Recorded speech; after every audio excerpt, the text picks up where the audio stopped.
O crédito nunca foi tão acessível no Brasil. Mas, ao mesmo tempo, nunca foi tão difícil viver sem ele.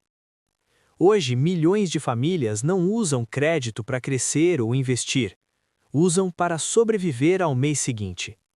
Existe um modelo econômico em que salários ficam para trás. O custo de vida avança, e o crédito aparece como solução imediata. Parcelamentos longos, juros altos e contratos cada vez mais comuns criam a sensação de alívio, enquanto empurram o problema para frente. Os números mostram que essa dependência deixou de ser exceção e virou regra. Quase todo mundo deve, e uma parcela enorme já não consegue pagar. Ainda assim, o sistema continua funcionando e lucrando. Como o crédito deixou de ser uma escolha e virou uma necessidade cotidiana? Por que mais acesso ao crédito não significou menos endividamento? E, no meio dessa engrenagem, quem realmente ganha quando a dívida explode? Para entender isso, precisamos olhar para os dados, para a estrutura do sistema financeiro e para o momento exato em que dever deixou de ser um desvio e passou a ser parte da vida adulta.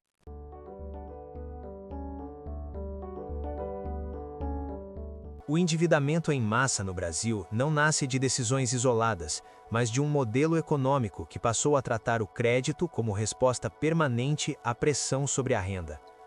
Com salários que não acompanham o custo de vida e inflação persistente sobre itens básicos, o orçamento das famílias se tornou estruturalmente insuficiente.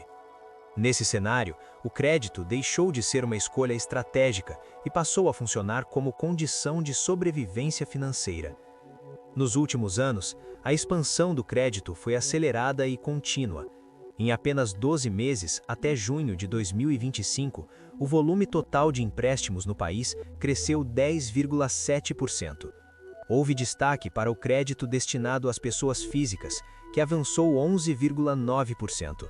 Esses números revelam que o crescimento do crédito não está concentrado em investimentos produtivos, mas no financiamento do consumo cotidiano das famílias, pressionadas pela renda estagnada. Esse movimento é frequentemente apresentado como sinal de inclusão financeira. Cartões de crédito, empréstimos pessoais, cheques especiais e carnês se multiplicaram, criando a sensação de acesso facilitado ao sistema bancário. No entanto, esse acesso ocorre em condições cada vez mais desfavoráveis, com juros elevados e contratos complexos. O crédito se torna uma solução rápida para problemas imediatos, mas carrega custos que se acumulam no tempo. O parcelamento longo se consolidou como padrão de sobrevivência. Compras básicas passaram a ser divididas em prazos cada vez maiores, não para viabilizar conforto, mas para caber no orçamento mensal. Essa estratégia reduz momentaneamente o valor da parcela, mas amplia significativamente o custo final da dívida. O tempo, nesse modelo, deixa de ser aliado e passa a ser um multiplicador de juros. A política de juros altos intensifica esse processo. Com a taxa básica Selic mantida em torno de 15% ao ano, todas as modalidades de crédito se encarecem. O impacto não se limita a financiamentos de longo prazo. Ele atinge diretamente o crédito rotativo e os empréstimos pessoais, justamente as linhas mais utilizadas por famílias de renda média e baixa. O crédito cresce, mas cresce mais caro. Esse ambiente cria uma falsa sensação de acesso. As famílias conseguem contratar crédito, mas em condições que aumentam o risco de inadimplência. A expansão do crédito não vem acompanhada de melhoria na capacidade de pagamento. Pelo contrário, a taxa de inadimplência geral já ultrapassa 3,6%, chegando a 4,3% entre pessoas físicas, evidenciando que o modelo empurra consumidores para um limite cada vez mais estreito. Com o tempo, a dívida deixa de ser percebida como um problema excepcional e passa a integrar a vida adulta. Ter parcelas a vencer se torna parte do cotidiano financeiro, quase um elemento fixo do orçamento. Essa normalização é central para o funcionamento do sistema. Quando o dever se torna regra, questionar o modelo deixa de ser prioridade. O crédito assume o papel de muleta permanente, sustentando um equilíbrio frágil. Esse processo cria um círculo difícil de romper. O crédito cobre a insuficiência da renda, mas gera novas obrigações que consomem parte crescente do salário. Para pagar dívidas antigas, novas dívidas são contraídas. A solução se transforma na causa do problema. O modelo se retroalimenta, ampliando o número de famílias presas a compromissos financeiros de longo prazo. Ao final, o que se estabelece não é apenas um fenômeno econômico, mas um padrão estrutural. O crédito deixa de ser instrumento de desenvolvimento e passa a funcionar como mecanismo de adaptação à perda de poder de compra. A pergunta que fica é inevitável. Quando o crédito vira necessidade, quem realmente está no controle dessa relação?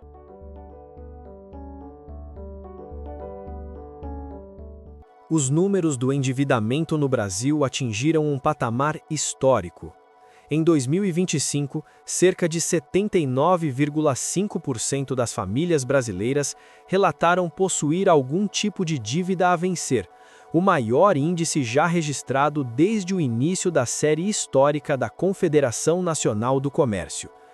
Não se trata de uma flutuação pontual, mas de um recorde que consolida a dívida como elemento estrutural da vida econômica no país. Esse cenário se torna ainda mais grave quando se observa a inadimplência. Mais de 78 milhões de brasileiros estão com dívidas em atraso, segundo levantamentos recentes. Isso significa que quase metade da população adulta já ultrapassou o limite entre dever e conseguir pagar. A inadimplência deixa de ser um risco futuro e passa a ser uma condição presente para milhões de famílias. Os dados mostram que 43,1% da população adulta possui débitos atrasados, um quadro que atravessa todas as classes sociais. A ideia de que a inadimplência está restrita às camadas mais pobres não se sustenta diante dos números. O problema se espalha de forma transversal, atingindo trabalhadores formais, autônomos e famílias com renda estável. O valor médio das dívidas por pessoa chegou a aproximadamente R$ 4.689,54. Esse número revela o peso financeiro acumulado sobre cada indivíduo endividado. Mais do que isso, quase 67% dessas dívidas estão concentradas nas mãos do sistema bancário, o que evidencia que o endividamento não é informal ou ocasional, mas mediado por contratos financeiros estruturados. Mesmo com o avanço do crédito, a inadimplência continua crescendo. Em 12 meses, até junho de 2025, o volume total de empréstimos aumentou 10,7%, enquanto a taxa de inadimplência geral ultrapassou 3,6%, chegando a 4,3% entre pessoas físicas. Isso revela uma contradição central. Mais crédito não está reduzindo o problema, mas ampliando o risco de não pagamento. O endividamento também se manifesta no alongamento dos prazos. Famílias inadimplentes passaram a acumular parcelas por períodos cada vez maiores. Quase metade dos inadimplentes já ultrapassa 90 dias de atraso, e o prazo médio das dívidas chegou a 7,2 meses. O aumento do prazo é apresentado como solução, mas na prática gera maior custo com juros e prolonga a dependência financeira.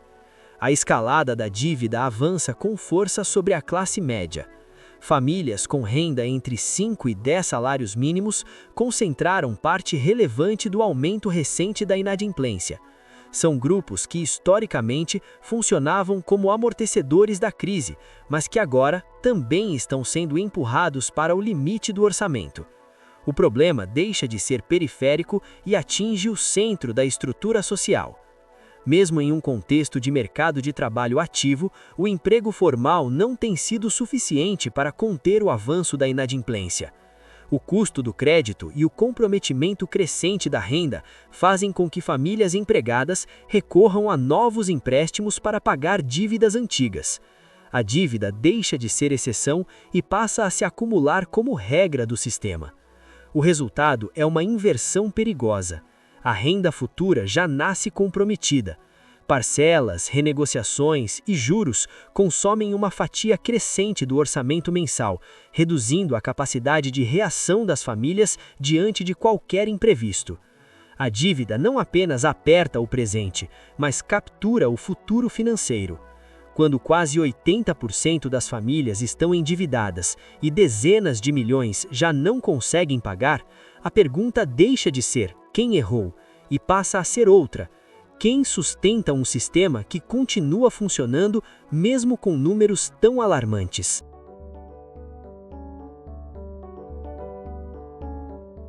O sistema financeiro brasileiro é marcado por uma forte concentração bancária.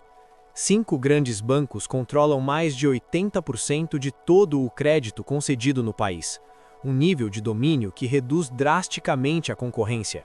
Em um ambiente assim, o consumidor tem pouco poder de barganha e praticamente nenhuma capacidade de negociar condições melhores de juros ou prazos. As regras são impostas de cima para baixo. Essa concentração cria um mercado em que os spreads bancários elevados deixam de ser exceção e se tornam padrão. A diferença entre o custo de captação dos bancos e o que é cobrado do consumidor final garante margens amplas e previsíveis. Mesmo em um cenário de crise social e aumento da inadimplência, o sistema continua operando com alta rentabilidade. O risco é diluído, mas o lucro é preservado. Os juros cobrados nas principais linhas de crédito ilustram esse mecanismo. No cartão de crédito rotativo, a taxa média mensal ultrapassa 15%, enquanto empréstimos pessoais também operam em patamares elevados. Esses percentuais tornam matematicamente difícil a quitação da dívida sem renegociação. Cada atraso amplia o saldo devedor e empurra o consumidor para contratos ainda mais longos. Apesar do avanço da inadimplência, os grandes bancos registram lucros bilionários. Em 2024, instituições como Itaú, Banco do Brasil, Bradesco, Caixa e Santander somaram dezenas de bilhões de reais em lucro líquido. Esses resultados não ocorrem apesar da crise do endividamento, mas em conexão direta com ela, sustentados por juros elevados e spreads amplos. O modelo já incorpora a inadimplência como parte do cálculo. Segundo o economista Carlos Eduardo Martins, o sistema financeiro consegue transformar o risco em lucro ao precificar a inadimplência desde o início. Juros altos funcionam como um colchão de proteção. Mesmo quando mais pessoas deixam de pagar, a rentabilidade do sistema se mantém. A dívida do consumidor não representa falha do modelo, mas elemento previsto. Nesse contexto, a renegociação de dívidas surge menos como solução e mais como extensão da armadilha. Novos contratos são firmados com juros adicionais, prazos maiores e compromissos prolongados.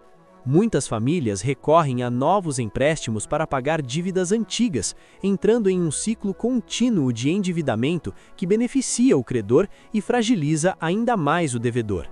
A política de juros altos aprofunda esse mecanismo. Com a taxa básica Selic elevada, o custo do crédito se mantém alto em todas as modalidades. Esse ambiente cria um fluxo constante de transferência de renda.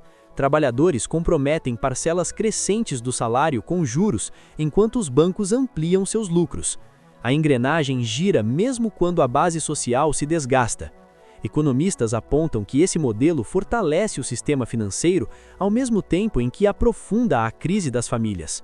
A política de juros altos funciona como um mecanismo estrutural de concentração de renda, no qual poucos lucram muito enquanto a maioria se afunda em dívidas. O crédito deixa de ser instrumento de desenvolvimento e passa a operar como máquina de extração. Se o sistema continua lucrando, mesmo quando milhões não conseguem pagar, a questão central deixa de ser eficiência econômica e passa a ser estrutura. Afinal, quando a inadimplência já está precificada e a dívida se transforma em combustível do lucro, quem realmente perde quando o endividamento explode?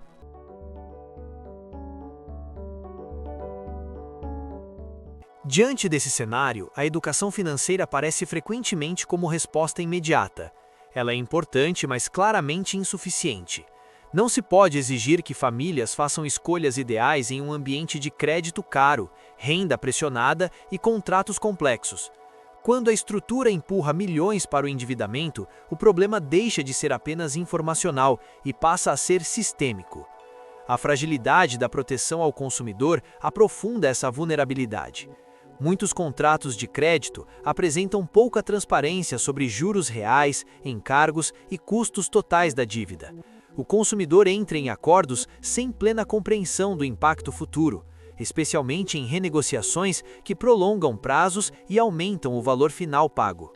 O risco é transferido quase integralmente para quem tem menos poder de negociação. Nesse modelo, o crédito caro funciona como um mecanismo de transferência estrutural de renda. Uma parcela crescente do salário das famílias é destinada ao pagamento de juros, alimentando lucros bilionários do sistema financeiro. O dinheiro deixa de circular na economia real e se concentra nas instituições que controlam o crédito. A dívida não apenas consome o presente, mas limita as possibilidades de futuro. O perigo maior é a permanência desse ciclo. Quando a dívida se prolonga por anos, ela deixa de ser episódica e passa a se tornar estrutural. Famílias endividadas têm menos capacidade de poupar, investir e reagir a crises. Em muitos casos, esse endividamento se torna intergeracional, atravessando o tempo e reduzindo a mobilidade social. Ao final, o debate não é sobre responsabilidade individual, mas sobre o funcionamento de um sistema que depende da dívida para manter seus lucros. Quando quase 80% das famílias estão presas ao crédito e a inadimplência já está incorporada ao modelo de negócios, a pergunta que permanece é direta e desconfortável. Se o sistema depende da dívida para lucrar, até que ponto essa dívida é realmente uma escolha?